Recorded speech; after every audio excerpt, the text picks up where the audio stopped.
Armando, when you worked with Vance last year, what did you take away from just interacting with him? Well, first of all, he is very honest, and very honest with his players, very honest with the media, strikingly so.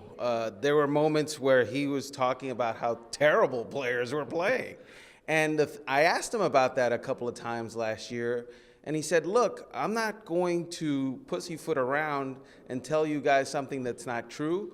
More importantly, if I tell you, you know that I've already told the players. The message has been delivered.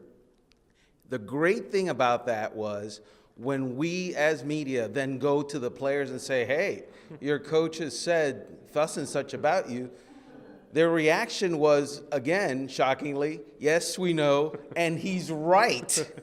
So it was never one of these things where it became a problem. It was never an issue where it became, guys having hard feelings. Everybody was dealing in truth, and Vance Joseph was the truth maker. There are guys that are just natural-born leaders. Vance Joseph is at the head of that group. He's just a leader of men. And that's one of the, characteristics that a head football coach has to have. I realize that people are saying, well, he's not experienced.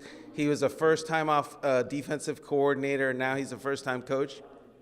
He did pretty good as a first-time defensive coordinator, and I think he's going to do just fine. He's going to be pretty good, if not real good, as a first-time coach. What do you think Broncos fans can expect? What kind of style does he like to play?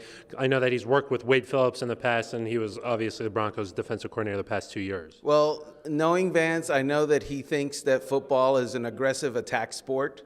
I don't think the Denver Broncos are going to be sitting back waiting for someone to attack them, either on offense or defense, and especially not on defense, which is, his obvious expertise.